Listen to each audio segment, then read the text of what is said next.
Hi வணக்கம். இன்றைய நாள் மிக பிரம்மாண்டமாக சிறப்பு சந்தோஷமாக இருக்கட்டும். நம்மளை விட நல்லா பெர்ஃபார்ம் பண்ணக்கூடிய நம்ம தொழில நம்மளை விட நல்லா பெர்ஃபார்ம் பண்ணக்கூடியவங்களை பார்த்தா நமக்கு பொறாம வருகிறதாக இருந்தால் அந்த பொறாமை விட ஒரு விஷயம் யோசிக்க வேண்டியது இருக்கு.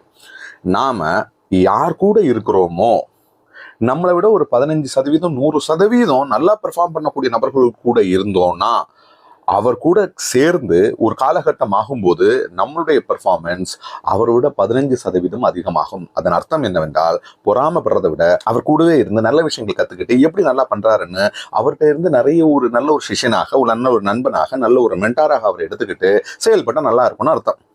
இனி நம்மளோட பெர்ஃபார்ம் கம்மியான நபர்களை நம்ம கூட வச்சுக்கிட்டு நான் அவனை விட நல்லா பெர்ஃபார்ம் பண்றேன்னு சொல்லிட்டு நம்ம ரொம்ப சந்தோஷமா இருக்கலாம். ஆனா கால அளவுக்கு அவரை விட 30% பெர்ஃபார்ம்ல நம்ம கீழே போவோம் என்கின்றது தான் அர்த்தம். இது ஆய்வு சொல்லுது. இந்த ஆய்வுல என்ன கிடைக்குது நமக்கு? நம்ம நண்பர்களை, நம்மளுடைய தொழில் சார்ந்த நண்பர்களை நம்மளை விட பெர்ஃபார்ம் பண்ணக்கூடியவங்க கூட இருக்கிறதாக இருந்தால் நாமளும் வளருவோம்னு அர்த்தம்.